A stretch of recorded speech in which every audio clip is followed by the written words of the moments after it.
Hi guys, welcome to episode 10 of chapter 3 of Harry Potter and the Philosopher's Stone. Alright, here we go. It was very cold outside the car. Uncovering it was pointing at what looked like a large rock way out to sea. Perched on top of the rock was the most miserable little shack you could imagine. One thing was certain, there was no television in there. "Storm forecast for tonight," said Uncle Vernon gleefully, clapping his hands together.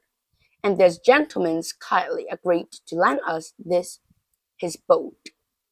A toothless old man came ambling up to them, pointing with a rather wicked grin at an old rowing boat bobbing in the iron-grey water below them. "I've already got us some rations," said Uncle Vernon, "so all aboard." It was freezing in the boat. Icy sea sprayed and ran scraped down their necks, and a chilly wind wiped their faces. After what seemed like hours, they reached the rock, where Uncle Vernon, slipping and sliding, led the way to the broken-down house. The inside was horrible. It smelled strongly of seaweed. The wind whistled through the gaps in the wooden walls, and the fireplace was damp and empty. There were only two rooms. Uncle Vernon's ration turned out to be a packet of scripts each and 4 bananas.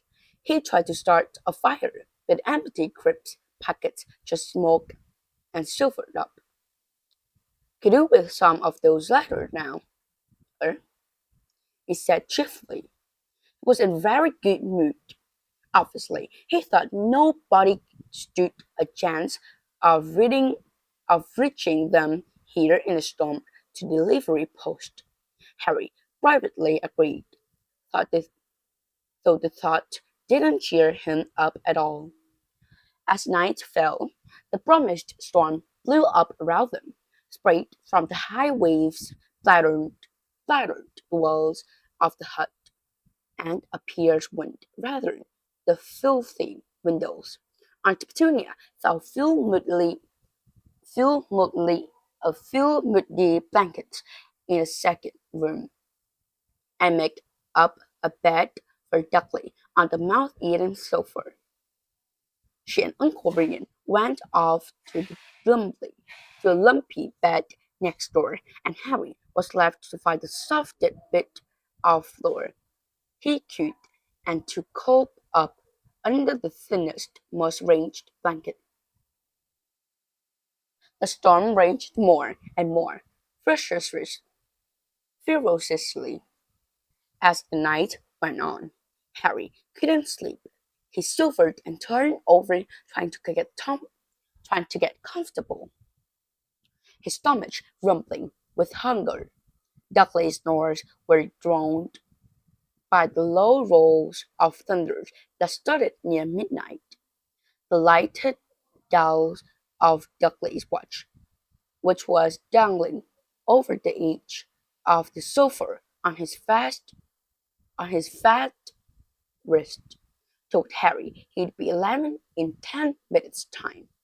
He lay and watched his birthday tick near, wondering if the Dursleys would remember at all, wondering where the letter writer was now. 5 minutes to go.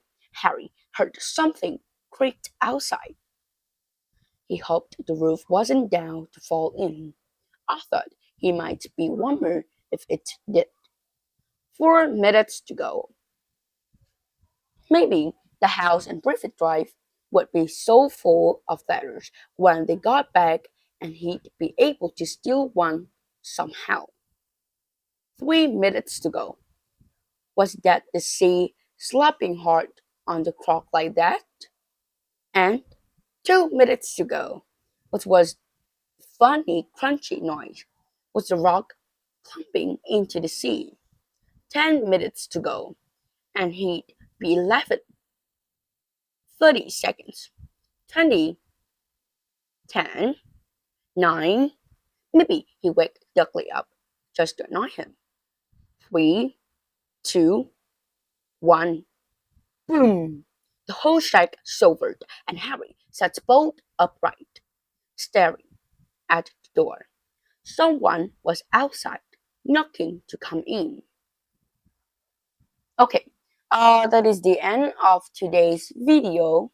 Thank you for listening. Bye.